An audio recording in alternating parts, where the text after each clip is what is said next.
Hi, today I'm introducing a project I've been working on to analyze medieval library catalogs, that is, the catalogs produced in medieval institutions using network analysis software.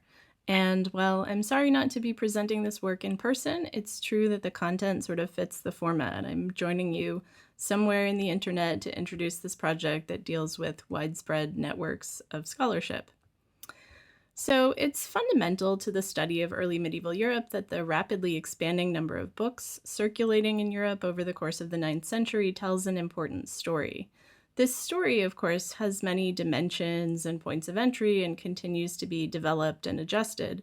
It's also clear that the religious institutions, the monasteries and cathedral centers that oversaw the production, circulation, and use of many of these books are fundamental to this story, and their institutional roles in the development of libraries and intellectual cultures have formed an important thread in scholarship on early medieval manuscripts. Well, these discussions generally begin with the relative wealth of manuscripts created in these centers over the course of the 9th century that survive today. They also take into account the library catalogs created in these institutions as part of early efforts to manage and shape these growing collections. We have book lists from a handful of cathedrals and monastic institutions of Carolingian Europe, and these are extremely important sources. Most often, they allow scholars to make conjectures about the provenance of surviving manuscripts on the basis of a match between catalog descriptions and codices. For obvious reasons, this technique works better for unusual works and miscellanies than for widely disseminated texts where scholars have to fall back on the usual paleography and book history toolkit to propose a match. In recent years, these identifications, usually relegated to catalogs and indices, have started to become more visible in the form of digital projects to reconstruct medieval library collections, like those of St. Gall, Reichenau, and Lorsch in virtual formats, transcending the boundaries of current holding institutions to gather the digitized early manuscripts of these institutions into virtual libraries. This works particularly well in the case of St. Gall and Reichenau, which have been lucky in the rates of survival of their manuscripts, each with close to 100 of their early manuscripts surviving and identified. The library of Fulda was probably larger than these on the basis of its catalogs, but the number of books known to have survived is lower, perhaps 50. Saint-Riquier lists 256 codices in its inventory of 831, but fewer than 10 seem to have survived. So the survival rates are not always spectacular, and their variability also makes it difficult to compare the collections on the basis of their currently surviving materials. Other digital projects, rather than virtually recreating a specific medieval collection in one place, have the aim of tracing books as physical objects traveling between spaces. In this vein are initiatives like the Mapping Manuscript Migrations Project or the Footprints Project, which traces the movement of Jewish books across time and space. These projects rely on a variety of provenance indications, both those in the books themselves and external forms of documentation like catalogs and letters to trace these journeys, and the results can be fabulous. But it's relatively rare to have as much information as we would like about the provenance of specific medieval books that survive. And on the other hand, the variable rates of manuscript survival mean that medieval documentation tells us a good deal about books that no longer survive or that have not proven identifiable. So the project I'm introducing here, which is very much a work in progress, is designed to use the evidence of the early library catalogs more effectively through the means of network analysis and visualization. Let me back up a little here. A few years ago, my research on early medieval grammatical instruction and grammatical manuscripts led me to experiment with new ways of manipulating that notoriously intractable corpus. In the early library catalogs, the number of codices or other forms of books is far fewer than the number of works. The earliest St. Gall catalog lists 264 books containing around 400 works. Or as the Saint-Riquier inventory of 831 explains in detail, all of these codices together make 256. That is, if you don't count the works singly, but the codices, because many times there are multiple works in one codex, as is noted above, and if we were to count the works, there would be more than 500.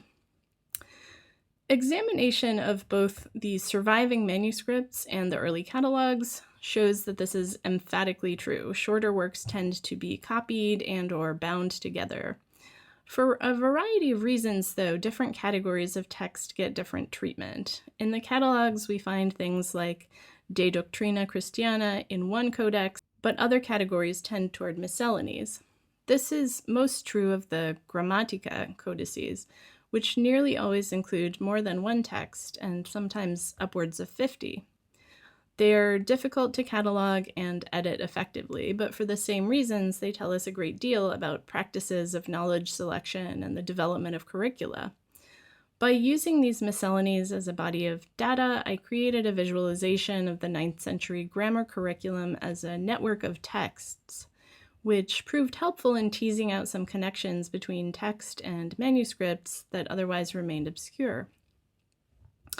Network analysis has traditionally been more often applied to the analysis of relationships between individuals or communities, people exchanging letters, sites linked by roads, disease victims linked by contacts. But just as the method was helpful in untangling the relationships between my grammar miscellanies and their texts, I realized at the time that this approach would be helpful in any context where we have what I'll call boxes of things. Just as the miscellanies are boxes of texts, the library catalogs are boxes of books, and as such, they can be subjected to the same analytical treatment. By creating a network where the library collections are nodes linked by the texts they hold in common with each other, we can see their connections in a new way, and one that does not depend on the random survival of manuscripts. It's obvious that the early institutional libraries were closely connected with one another. People and books traveled frequently between them. Libraries shared books, they lent books, they copied books from one another. Librarians wrote down wish lists, requested books from other institutions, and shared their own inventory lists with other institutions as part of the project of expanding their collections. The surviving 9th century inventory lists are sometimes confusing, as when the librarian Notker Balbulus makes comments on the state of the collection in the St. Gall catalog, or when we find the Fulda catalog in the same manuscript with the Lorsch catalogs. But these complications are evidence of the dynamism and interconnectedness of the information management practices that generated these materials. These are the features this project is designed to assess. However, instead of creating a network of library collections linked by the movements of actual physical books, I've attempted to create a network of library collections linked by the texts whose presence they recorded in their catalogs. That is, the libraries are visualized as nodes or dots that are connected by their shared texts, which are the lines or edges between them. This results in a network that is much broader but more impressionistic, documenting shared texts among institutions. No doubt some of these connections represent actual spatial movements of books. The presence of a text at both St. Gall and Reichenau, for instance, in some cases surely does result from the practices of borrowing and copying that are documented in other situations. But without having external evidence or manuscripts to compare, we can't always know that. So this network is really more of a guide to shared intellectual preoccupations, programs, and goals. The connections are more in the vein of these 5 institutions could have held a book club on this particular text. The idea of the project is to manipulate the data into a format that allows us to see a big picture all at once, and there is some loss of nuance and detail in the process. In fact, the catalogs are in some ways the most wide-angle look at the textual practices of these institutions. The catalogs are boxes of books, the books are boxes of texts, and the texts are boxes of their own textual specificities that bring them into relationships with other witnesses of the same text, which also have their own relationships with other texts in their books, and those books have relationships with others in their collections. So to think at the level of the library catalogs, you are managing a lot of layers of data relationships, and each decision you make about how to handle these relationships will influence the final result quite a lot. So now that I've given a general sense of what I'm doing and why I think it's worth doing, let me explain how I'm doing it. The first step is to gather together the scraps of data to determine which texts are listed in these collections and which appear in more than one of these collections. There are a number of hurdles here, of course. If someone had made sure that all the Carolingian monasteries responded to the same survey about their holdings, the information would be much easier to manage, but they took very different approaches. Most institutions don't have surviving catalogs from the 9th century, and there's a geographical skew to those that do survive, which is to say that the West Frankish institutions don't get a medal for making sure that records of their library holdings were preserved for posterity, because we don't have much there. Places like Corbie, Laon, Reims, no luck. There are 7 monasteries in Europe for which we do have 9th century catalogs, though. And at the moment, my project includes the 9th century catalogs of Reichenau, St. Gall, Fulda, Lorsch, and Saint-Riquier. Next to come will be Bobbio and Morbach. Among these institutions, there's still a lot of variation. They vary in their number, between 1 and 6 catalogs per institution. They vary in terms of the nature of their attention to the books and their contents. The Saint-Riquier catalog from 831 was preserved by being copied into the institution's larger inventory. So the book list is in there with the inventories of the fancy vestments and the fancy furniture. Other catalogs, such as Reichenau, St. Gall, and Lorsch, are highly systematic attempts at bibliographical organization, with lots of detail about texts contained within volumes and collections. And in the case of St. Gall, Notker's commentary about the collection and the condition of the books and the lending practices. Some catalogs, like Bobbio's, only survive in much later copies, while others, like St. Gall's, survive in their original forms. And while we're discussing only 9th century monastic library catalogs here, which is a relatively restricted group, this still represents a span of time when many books were copied, borrowed, lent, and lost. Like a census, each catalog is a snapshot. And even in cases where we have multiple updates, things slip through. There's no reason that the same physical book couldn't show up in 2 of the catalogs, having traveled in the meantime. All of this is to say that it's hard to compare apples to apples with these catalogs. And then there's the modern layer of bibliography. Some of the catalogs have been well edited with lots of indices and book identifications, and others could use a little more attention. But even intensive editing doesn't resolve all the problems. If a medieval cataloger isn't very attentive, then there's no way of knowing which saints' lives are contained in their codex, or which of Bede's works on chronology they're referring to, or whether Donatus refers to the Ars Minor or the Ars Major, or both. So in this project, I've erred on the side of caution, trying to make sure that the connections between libraries that I'm asserting are resting on solid ground, when it's not at least almost certain which work of a given author we're dealing with. There's little point in making a determination. That said, if 2 collections are sure they have the same thing and they describe it in the same terms, and we don't know quite what it is, there's no reason not to trust that they probably do have the same thing.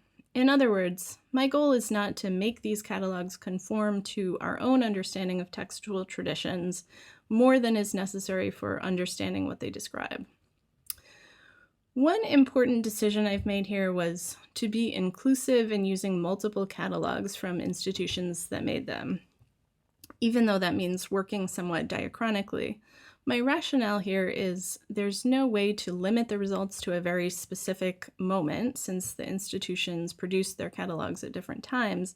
On the other hand, having a series of catalogs from one institution opens the door to producing a series of visualizations to see how its affinities change over time, which could be a future direction for expansion.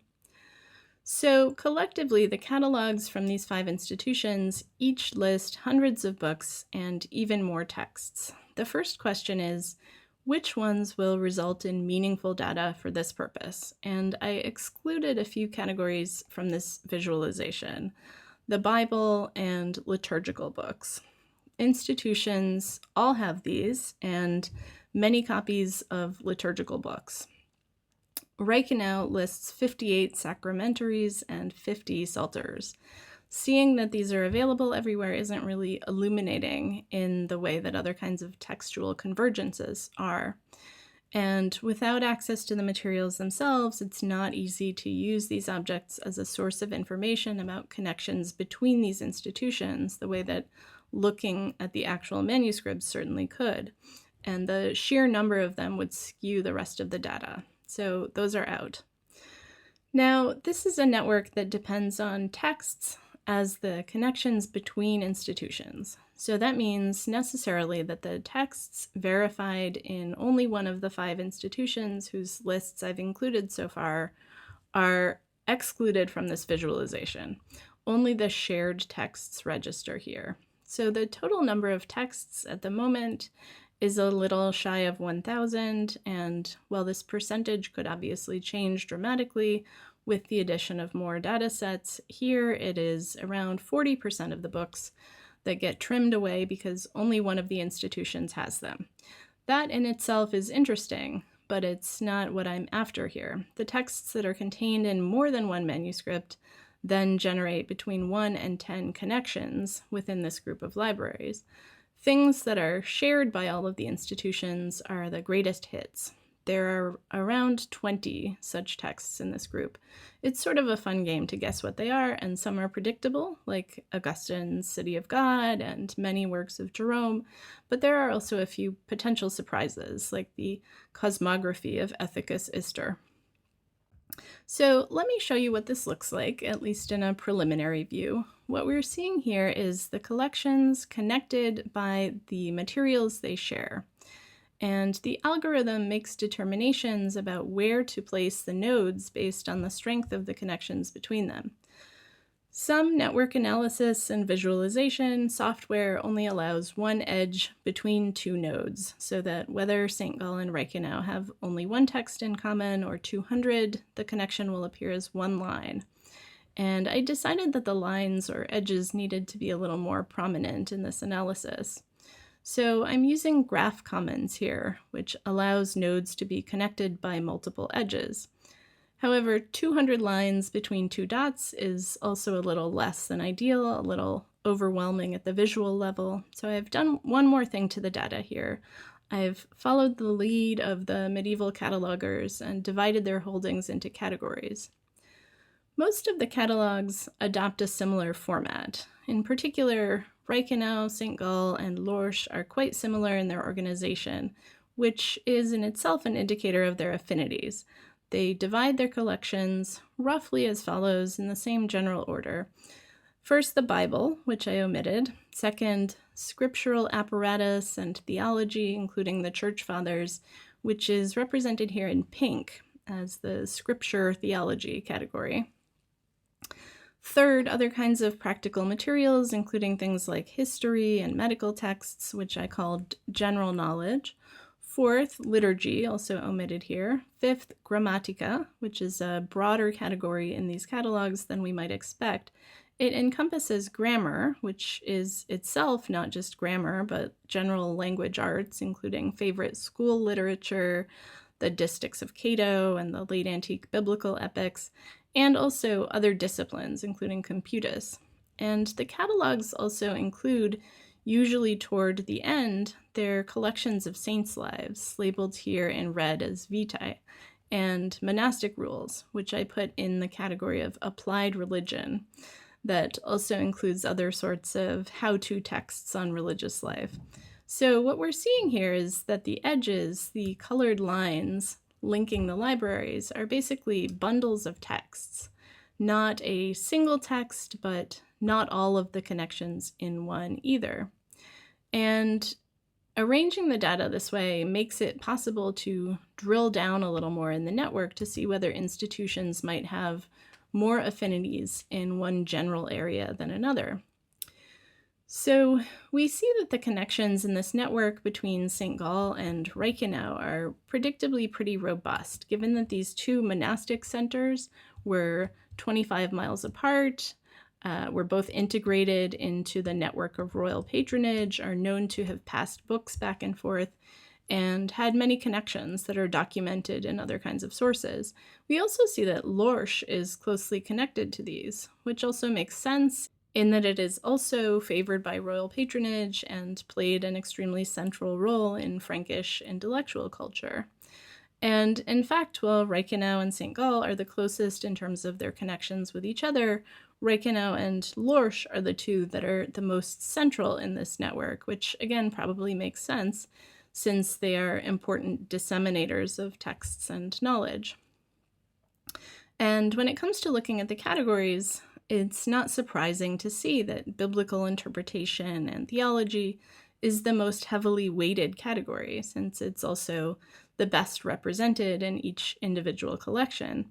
And when we look at many of these categories individually, including theology, we see a kind of strong triad between St. Gall, Reichenau, and Lorsch, which again makes sense, although this is one of the more balanced categories in that everyone cares about it.